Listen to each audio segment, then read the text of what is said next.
I left off yesterday with the idea we had looked at the density of states down here.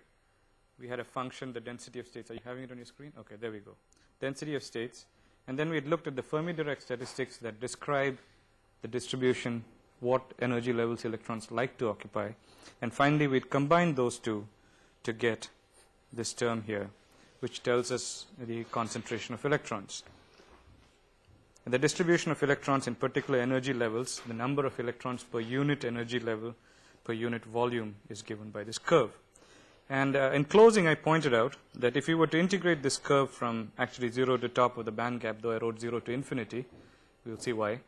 When we integrate it, we get the total number or the concentration of electrons in the band.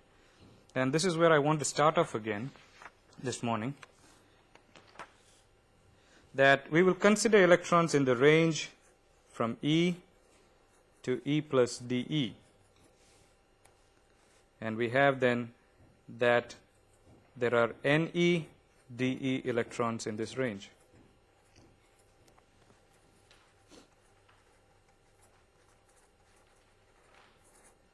Okay? So if we can sum up from the bottom of the band to the top of the band, where bottom of the band is E is equal to 0, that's our convention here, to top of the band, where we have Fermi level plus the work function. This should, if we sum it all up, this function, over this range, then we will get the total number of valence electrons per unit volume, because we are looking at the valence band.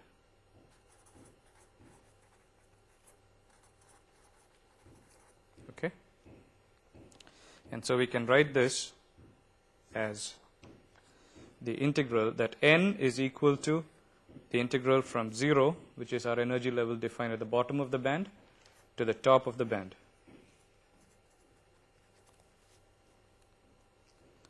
Of integrating NE dE. And we know that NE is given by the density of states function times the Fermi function. Right? So we can make that substitution there for NE and integrate it from 0 to top of the band. Effectively, the integration, the mathematical integration becomes simpler if we can integrate to infinity. And by choosing the upper limit as infinity, we don't really affect anything, because beyond a certain level, there's nothing. The states, the number of electrons drastically falls off. So we really don't affect this very significantly if we go, instead of from 0 to EF plus phi, if we change the limits to infinity, 0 to infinity.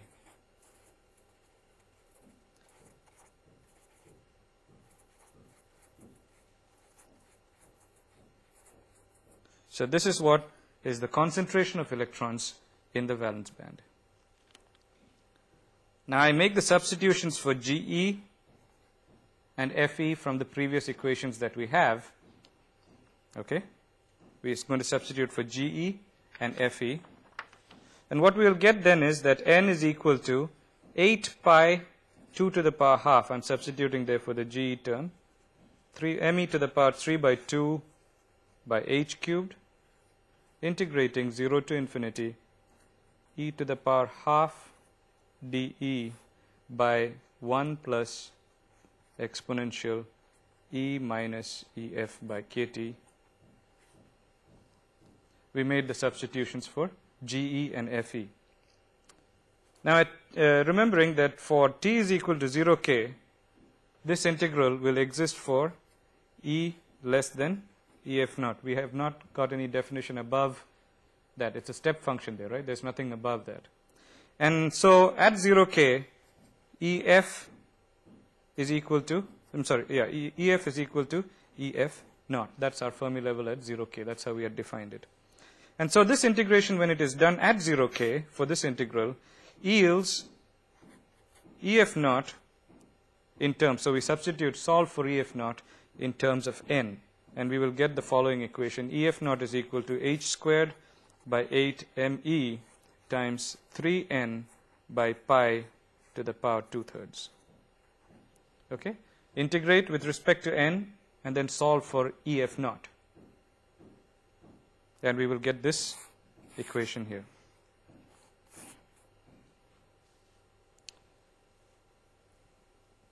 Actually, Fermi level has a temperature dependence, but a very weak temperature dependence.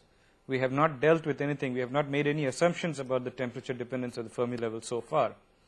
And it turns out that Fermi level is weakly, very weakly temperature dependent.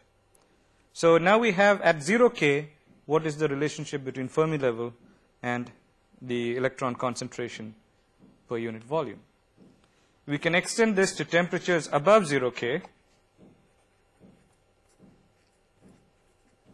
and we see that then EF as a function of temperature is given by EF naught, which we just obtained a relationship for, times 1 minus pi squared by 12 kT by EF naught whole squared.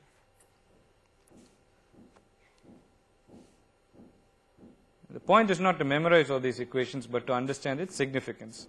So the first thing when we look at is, because EF naught at normal temperatures is much, much greater in its value than kT, right? Even at room temperature, typically kT has got what value? Do you know? Boltzmann constant times temperature, say room temperature. It's a good thing to remember, is approximately 0.025 eV.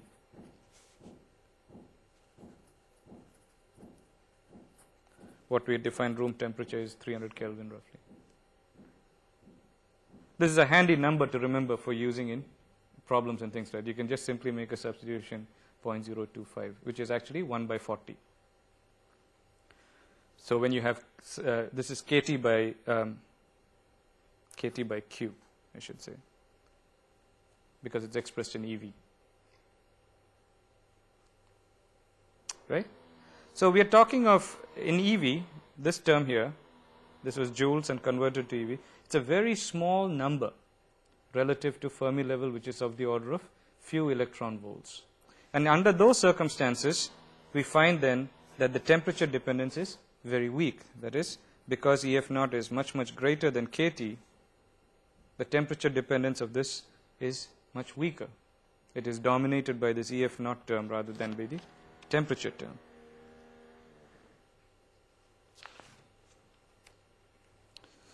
Now we can also use this EF naught that we have to determine the average energy for electrons in that band.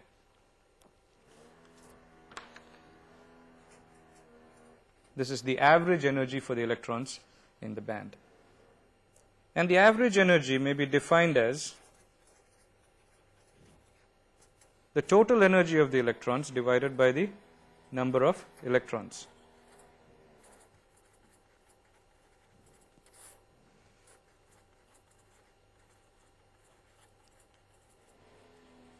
Right? Each electron has a certain energy. We sum up all that, the total energy, and divide it by the number of electrons will give us some average energy, which mathematically expressed will be E average is equal to the integral of E NE dE. Right? This is the number of electrons times the energy summed up, divided by NE, the integral NE dE.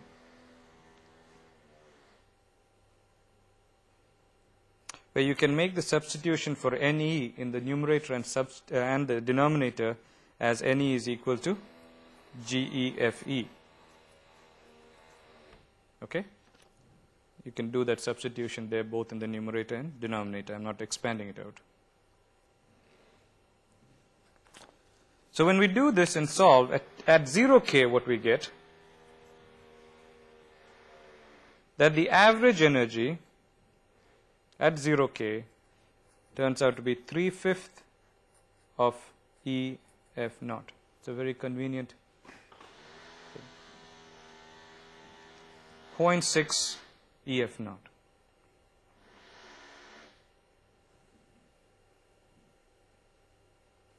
Now this average energy also has a temperature dependence, and so at T greater than 0 K, we will get a similar relation as we did for the relationship with EF naught, and we will get that it is approximately given by 1 plus 5 pi squared by 12.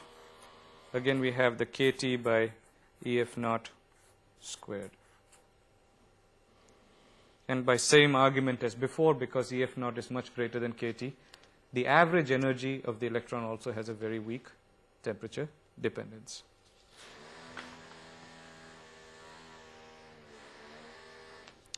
Now, so far we are talking of basically what we called free electrons.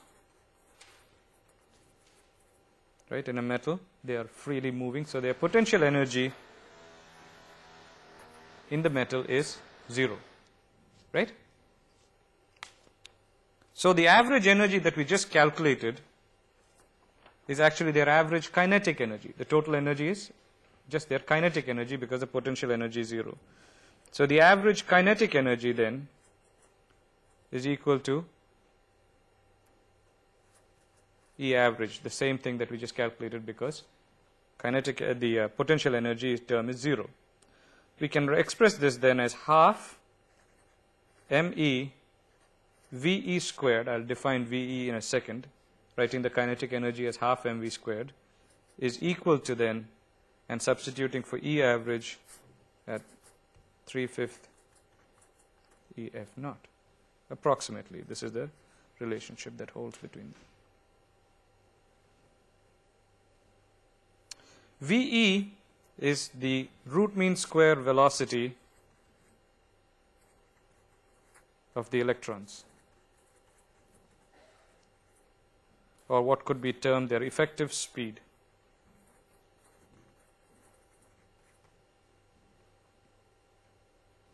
And so we can solve from the other above equation here that VE is proportional to root EF naught. Now, why are we going through all this? You see, what it tells me is that because EF naught is relatively insensitive to temperature, and therefore VE, the velocity, effective speed of the electrons, are also relatively insensitive to temperature. Now, I'll take you back, I forget how many lectures, where we had discussed this idea and made use of it, that according to kinetic theory, we will expect a different temperature dependence of the velocity of the electrons when we were beginning with Drude's model. But I said that that doesn't fit very well, and we made use of, just jumped into it and said, we will look at this later, why the velocity of the electrons are relatively temperature independent. And this is where we come to, that the idea is that we make use of this idea much earlier on, this temperature independence of VE. And what we had seen was that from kinetic theory, we expected that V would be proportional to root T. Kinetic theory of gases, where you have 3/2 kT equated to half mv squared.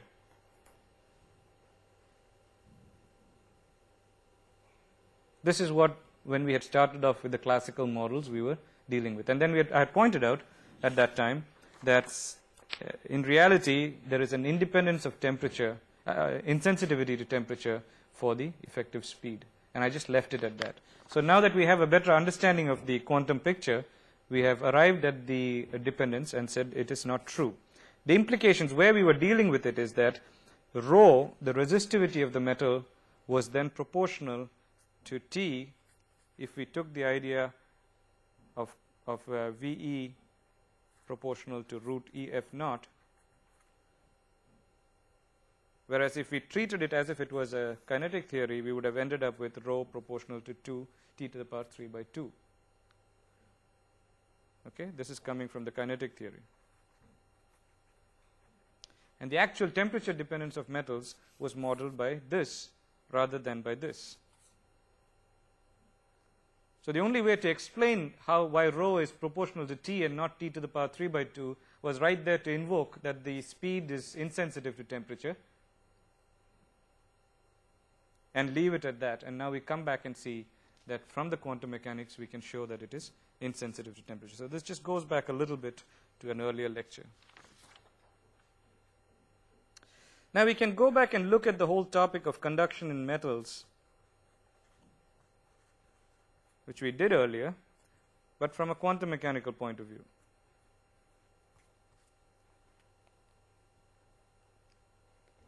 To do that, I'll bring us back to this picture here,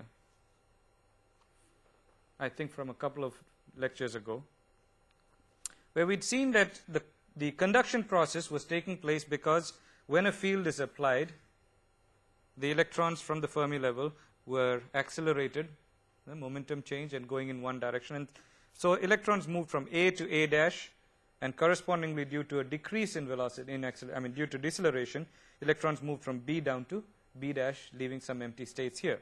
So what we had was there's a net number of electrons in this area delta E between A dash and B dash that are involved in the conduction process. And I pointed out that these are electrons very close to the Fermi level.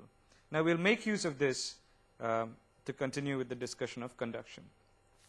We now have that the concentration of electrons near the Fermi level, okay, I have an expression for the concentration of electrons somewhere.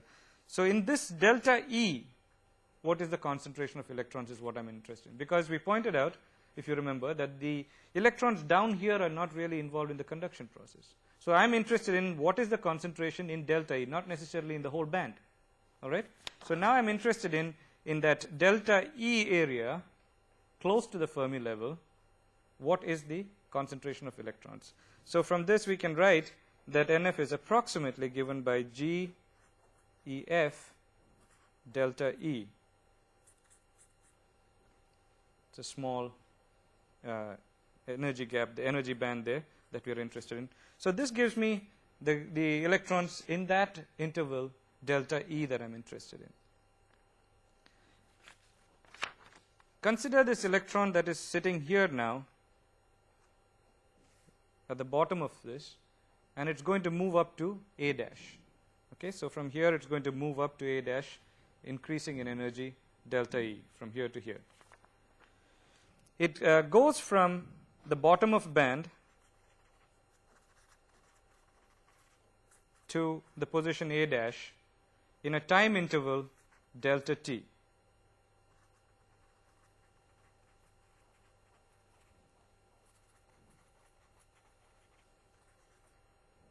It's not quite at bottom of band, bottom of delta E I should write.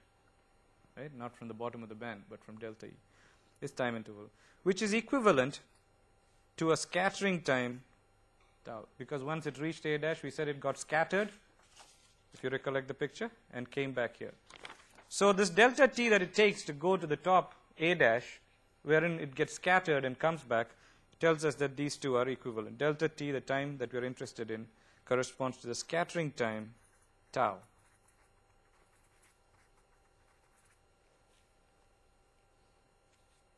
And as it went delta E, the gain in energy, there is a corresponding change in momentum delta P in the x direction. So the change in momentum then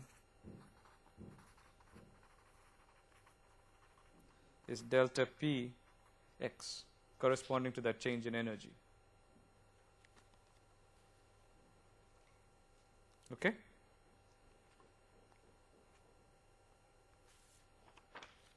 So now dividing momentum by time, when you divide momentum by time, what do we get? What is it? Very good. It's the external force that is acting on this. And we can then write that as equal to E times Ex, because the force is due to the applied electric field.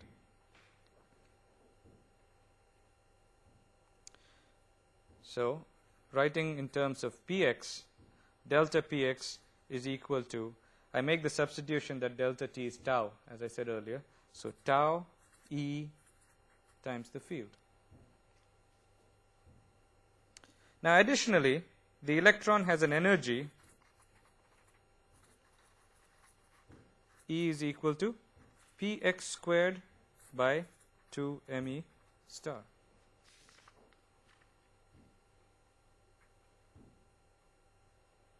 As a function of P, that was the energy.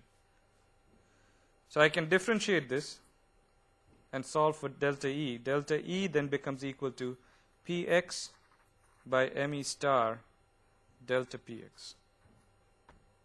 Just differentiating this. Okay. I also just got delta Px here, so we can make that substitution for delta Px.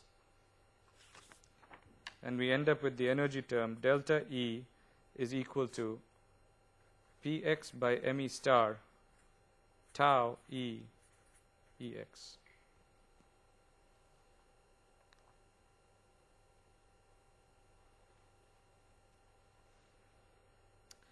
Now this Px that we have here can also be written in terms of the product of mass and the velocity. So I can write it as Me star Vf.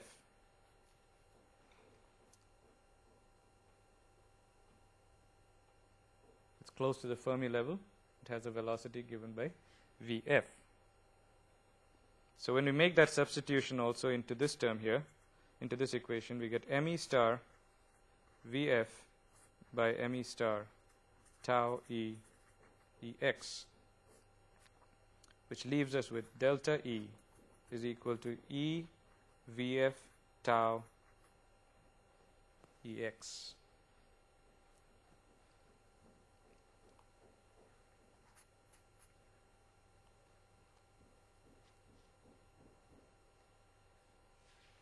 Okay. Now the current is due to, this is just for one electron that we considered moving from the bottom of that delta E to A dash. The current, the total current that I have, or the current density, is due to all the electrons that are moving there. So I can then get that the current density is given by N F Vf and the charge on it.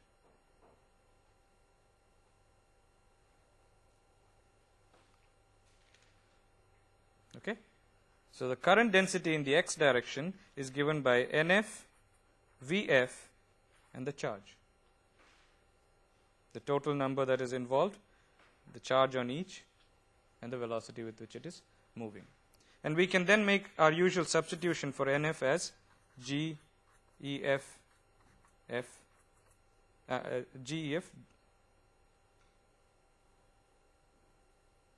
delta E, sorry. Right? Isn't that what we had here? Yeah. That Nf is equal to GEF delta E, where we started off with. So when we do that, we get Jx is equal to E times GE delta E Vf.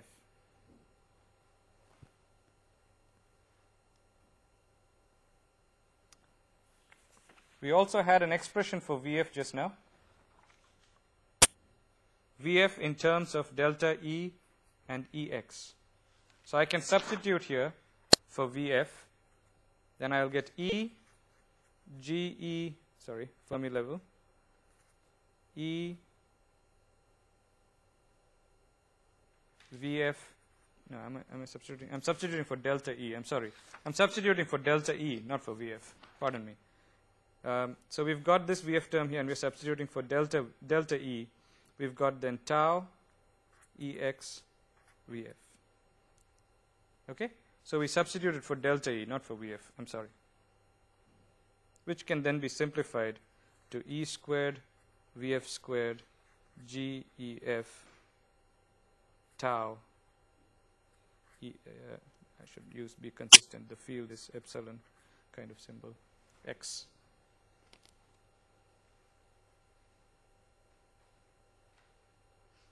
Okay? I'm sorry, I confused you on that. There was a delta E for which we have substituted. Now we know that conductivity is given by J by the field. Variation of our Ohm's law, J is equal to sigma E. We get this. So we can then say that sigma conductivity is given by E squared Vf squared tau GEF. This term gets divided out. This is more or less accurate in describing the conductivity of a metal. The only thing is some numerical factor is missing, simply from the fact that we are considering in our picture only a sort of one-dimensional crystal. So there is a numerical factor that has to be added here to account for the three-dimensional nature of the crystal. And so we will get in 3D, the actual number will turn out to be sigma 1/3 of that. Otherwise, everything else, the very nature of it is retained. All we have is an additional 1/3, a numerical factor that corrects for the fact that we are dealing with a 3D solid. Okay, when we look at this, what does it suggest to us? From the normal picture that we have of conduction, the classical picture, all the free electrons are contributing to the conduction process. But here we see that only those that are close to Fermi level, this density of states is the important thing. The one that is close to the Fermi level is the critical thing. And we'll see how the picture that we have quantum mechanically is rather different from that which we have classically, and that can explain certain anomalies. For example, consider copper and magnesium, two metals. Copper has got a valency 1, this has a valency 2. And what we would expect is that the number of electrons that contribute, expected number of electrons in the conduction process contributing to that, are correspondingly 1 and 2. So in terms of conductivity, what would we expect? Which would be more conductive? From this argument, given that there are more electrons that contributed from Mg, we would expect that copper is less than sigma Mg. But it turns out that copper is much more conductive than magnesium in reality. Copper is one of the most conductive materials. Why? It boils down to the fact that not all the electrons that are contributed are involved in the process. Okay, the density of states is the key thing. And when we look at the band picture of both Mg and copper, we begin to understand what is the issue involved here. Okay, so reality is that copper is a better conductor, and now we have to look a little closely at the density of states near the Fermi level. I use the term DOS, not our famous MS-DOS or something like that. DOS is the density of states that is there near Fermi level. This is what we are interested in to understand this anomaly between copper and magnesium. In magnesium, the Fermi level is near the overlap of the 3p, it's just a schematic, and 3s levels. The Fermi level lies in this region. Okay? Now, knowing the density of states distribution in any given band, what might you guess about the density of states in this region? Will it be high or low? You remember that sort of intuitive picture we drew, considering a collection of nearest neighbors, next nearest neighbors, and then a whole solid. In any particular band, are the density of states higher or lower near the band edge? Do you recollect? Finally, when we had a solid, we had something like this, a banded region, and then it sort of tapers off. And so our density of states function is drawn like this. Sorry. Do you recollect this figure? Yeah. So knowing all this, what might you say about the density of states in the 3p band near this area? Will it be high or low? This is the bottom of the 3p band, somewhere here. Low, right? Okay, what can you say about the density of states at the top of the 3s band? Low. So since the Fermi level lies in an area where we have got, by this overlap, they are the band edges, we've got a low density of states. And when we look back at this here, we see that this is an important term. Not just how many valence electrons were contributed overall to by the different metals. So here we have that because the Fermi level in magnesium lies where GEF is low, we would expect the conductivity to be low. Correspondingly, in copper, the Fermi level lies somewhat in the middle of the 4s band. Somewhere in the middle of that. And we know that the middle of the band density of states is very high. So now we are able to go back and explain that anomaly, that while our picture here suggested that this should be true, which it isn't, reality is sigma copper is much more conductive than copper is much more conductive than magnesium. So we can see that how we can use the classical picture to explain many things and get to a certain point, but there's many little anomalies that remain unexplained, which the quantum mechanical picture allows us to explain. Okay. Now we have not used any particular distribution here. When I use this equation GEF, we are not assuming any particular distribution. But earlier on we had a description of GEF proportional to e to the power half. The whole equation was there. If we take it that GEF is proportional to e to the power half, and we also have EF naught, this relation that we had earlier,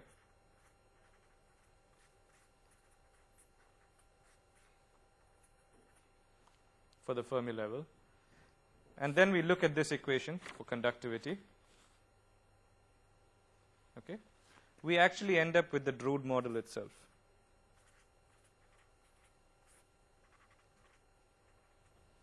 This was the equation we had got long back for the Drude model, right? So under certain circumstances, the Drude model is a sufficient description. But there are many things that the Drude model cannot explain, and we have to make use of the quantum picture for that.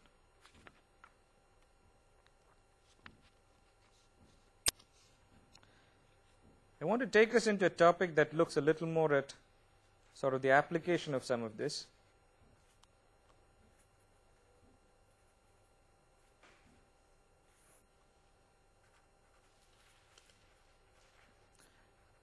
Thermionic emission and vacuum tube devices. As soon as we say vacuum tube, you say he's outdated, right? Because everything is now solid state and sleek and small and compact. But vacuum tubes, the principles are still made use of in a number of devices. Can you suggest one device where the principles of vacuum tube are made use of? Very common everyday device. You look at it every day. I'm pretty sure you guys look at it every day. The computer screen.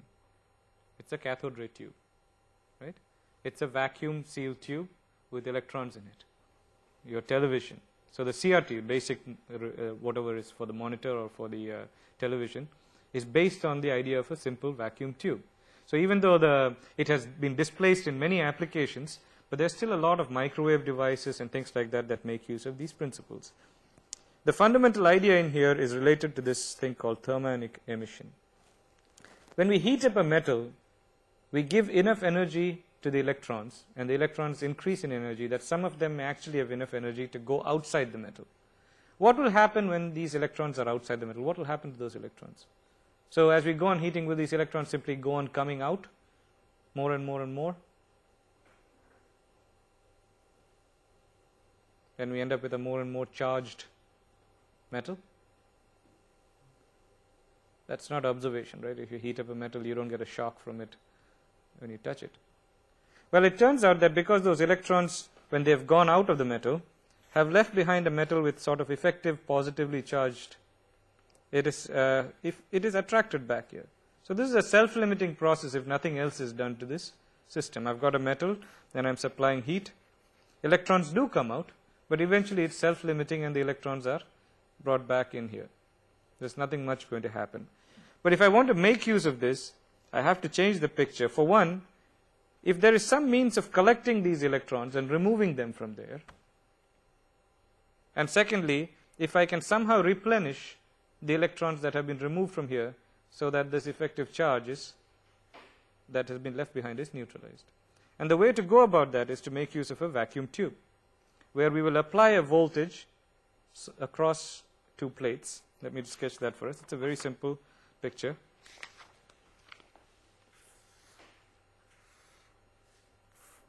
We've got some kind of a metal plate, which is the cathode, and we are going to heat this up by some means.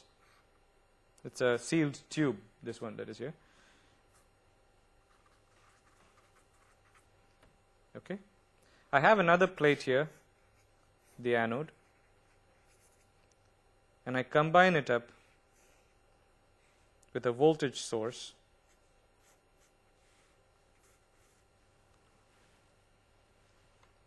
Because now when I heat it up, it's in a vacuum. The electrons that are coming out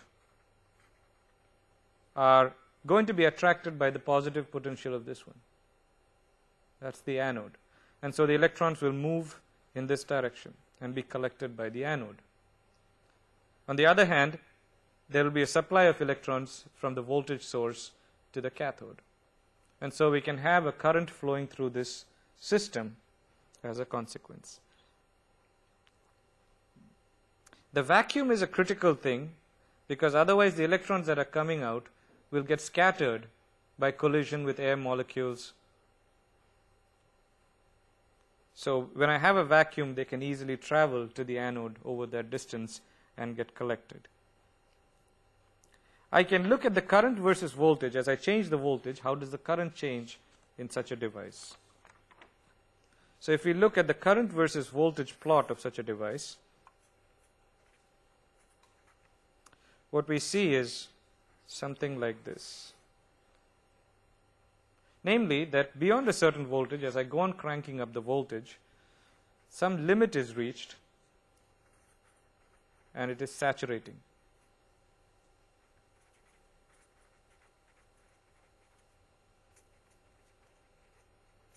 We label that ISAT or something like that. Now, why is this happening? Why can't I just go on drawing out more and more electrons?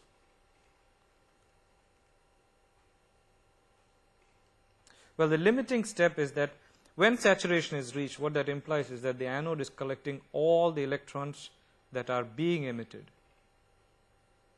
But there's the rate limiting step is then the thermal emission of the electrons. Okay? So in this case, the saturation is reached because the rate limiting step of thermionic emission is reached.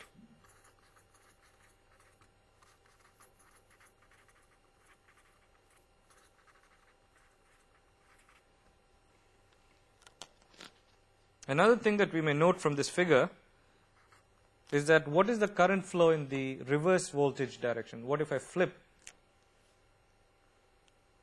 the voltage between the anode and cathode? That is, go to negative voltages. What is the current flow through the system? It's an easy one. You can see it in the diagram. There's no current, right? So what is this kind of a device called then, where it allows flow in one direction and not in the other? Okay, rectifier, right? That's what it's used. It's made use of. So you can use a tube like this as a rectifier. Now, I told you the rate limiting step is thermionic emission. Let us look at this process a little more in detail.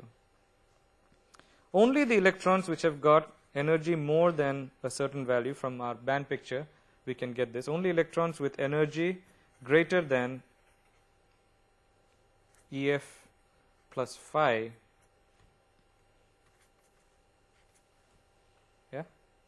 can come out. You remember that EF, the phi is the work function. So this is one of the criteria, but in and of itself that is not sufficient. The electrons should be moving towards the surface. Now that's a kind of obvious thing. If I want the electrons to come out, even if they have a lot of energy, but they're moving away from the surface of emission, they won't come out. But these are two things. So not all the electrons have enough energy, and even the ones that have enough energy are not all moving towards the surface. So first I would like to know what are the numbers of electrons that have a high energy, higher than this, and secondly, how many of those actually are moving in the x direction. How many electrons have an energy greater than EF plus phi is given to us by the Fermi-Dirac statistics. So I can look, as I increase temperature, there should be more and more electrons that have energy higher than the EF. So if you look at our Fermi function here for a second, then correspondingly the electron concentration, we'll see that for the Fermi function, EF, as I increase the temperature, so I'm plotting energy versus Fermi function.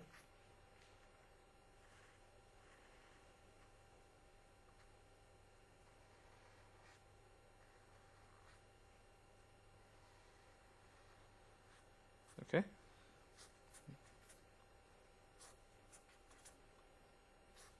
At 3 different temperatures we show that.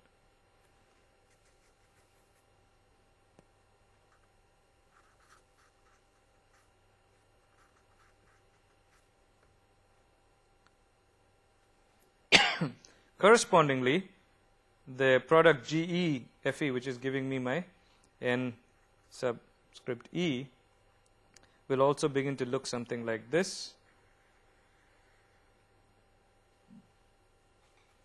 I'm not the best of artists, so you'll have to bear with some of these diagrams. Okay, for each of those corresponding temperatures.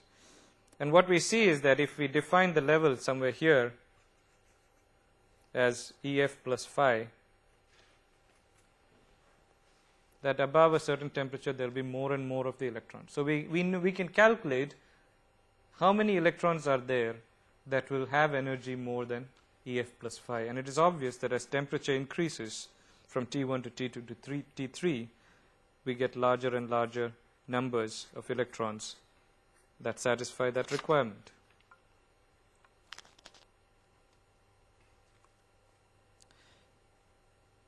We said that inside the electron, the potential, and inside the metal, the potential energy is 0. They are essentially free to move around. So that means all of my energy is simply kinetic energy inside the metal.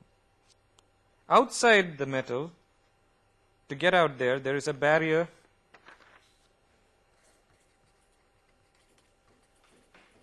EF plus phi.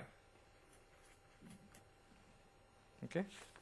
So inside here, it's simply the kinetic energy, and outside it is expressed by EF plus phi, the potential energy. So coming back to the inside, this kinetic energy term is simply the total energy, can be expressed in terms of its velocities in 3 different directions. Now I'm trying to pin down. Now I know from Fermi how many can have a certain energy. Now I'm trying to determine how many of those are actually moving in any given direction. So using coordinates x, y, and z, I can write it as half me vx squared plus half me vy squared plus half me vz squared inside the metal. Right? This is only the kinetic energy term that we are dealing with. And for simplicity, we will deal with the fact our coordinates are x. This is the surface of the metal. The x coordinate is perpendicular to the metal. And correspondingly, the y and z are orthogonal to it. So what I want is that the kinetic energy of electrons that are moving in the x direction should satisfy the condition that is more than this term to overcome and come out. So we have our condition for emission now as half me vx squared should be greater than EF plus phi. Okay? So this is what our condition is for knowing how many will actually come out. Now consider the velocity range Vx to Vx plus dVx. In the small range, velocity range dVx, where this Vx, this range satisfies this equation here. Okay, so we're talking of electrons that satisfy it, and we're considering a small range Vx to V plus dVx. Suppose that there are dnx electrons moving in direction x. Okay, so in that small velocity range there are dnx electrons. So these are the electrons that are going to be emitted because they have velocity that satisfies this condition and they are moving in the x direction. This term here the dn, I should write it as dn Vx, I think, yeah, which satisfy the velocity, depends on GE and Fe. How many electrons are there with that velocity range is determined there. Now, because we are sitting somewhere out here, we are talking of electrons that are right at the top, what we earlier referred to as what? This range? We had a term for this.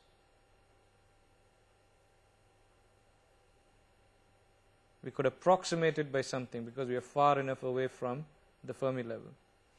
The Boltzmann tail.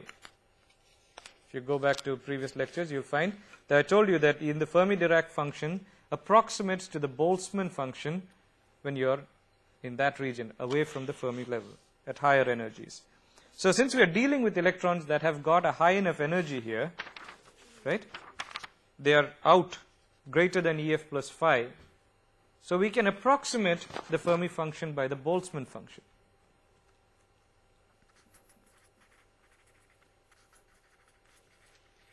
Can be approximated by the Boltzmann function here.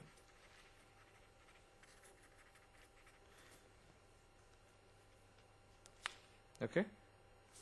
That is, we can say that the Fe term that I need is approximately going to be proportional to, or actually exactly equal to exponential minus E minus EF by KT. Fermi function approximating to Boltzmann function. And we just said that this number of electrons that can actually come out, which have a certain energy moving, depends on this. So at first glance, we can say that the numbers of electrons will be proportional to this exponential term. So dn Vx is proportional, at least, to the exponential term. We're going to look at a temperature dependence for this. Using this, then, the emitted current density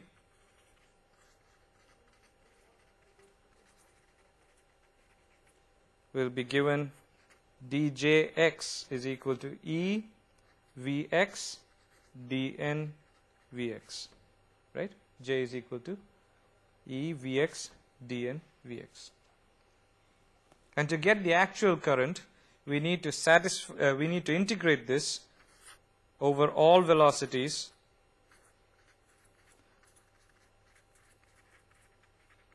which satisfy our energy criterion.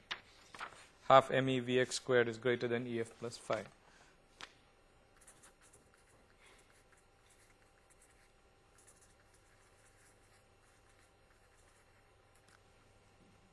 And that will give us the total current density. When we do that, we get that the total current density is given by an equation that becomes known as Richardson-Dushman Equation.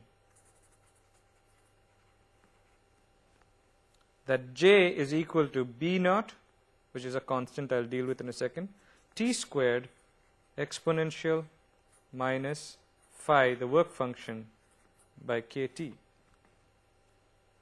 B naught, the constant, is referred to as the Richardson-Dushman constant.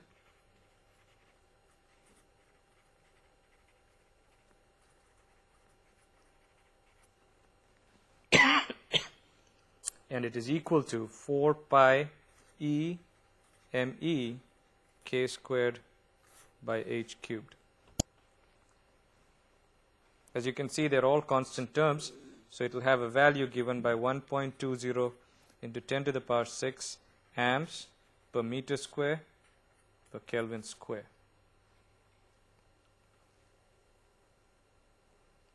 Okay? Amps per meter square per Kelvin square. In centimeter square, that is simply 120. So that's an easy number to remember. The Richardson constant, Richardson-Dushman constant, is 120 in terms of amps per centimeter square plus per Kelvin square. Now, looking at this equation here, the Richardson-Dushman equation, we can see that the current density depends on two things. one which is a material property, namely phi, the work function. So if I want to have a higher current density in my vacuum tube, one of the things I could do is to choose a material with a different work function. Higher or lower? Huh? Lower, obviously, right? I want higher. I want a higher current density. So we can choose something with a lower work function. The second thing is an experimental parameter, T. It appears here and here. I can change the temperature of the device to get more emission. Now, if you look at your microscopes, electron microscopes and things like that, they make one of the common things they do is to make use of a heated filament, actually a tungsten filament typically, and the tip of it is a sharp tip like this, and it is heated up to produce electrons coming out of it. So these are the two important parameters that we can control, phi and T. But there's one further modification we can make to this equation, or that needs to be made to this equation, and namely that the electron is a wave. And so when the wave comes to a barrier, there's a finite possibility that it could be transmitted, passed through, or that it could be reflected. And if the barrier is high enough, then it will get reflected, okay, treating the electron as a wave. So we have to introduce a term called the reflection coefficient.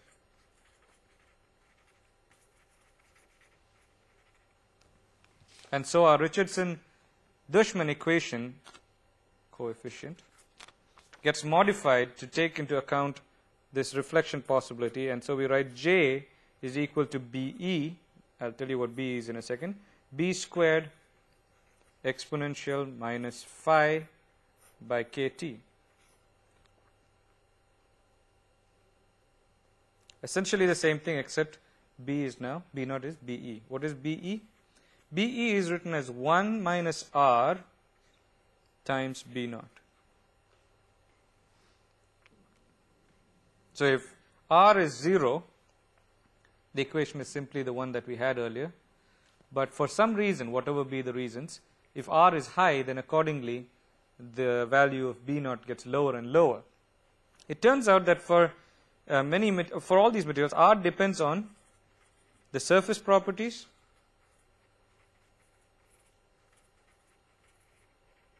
as well as on the particular material that we are using. So R varies from material to material, and for the same material also on different surface properties. Typically, for most metals, BE is approximately half B naught.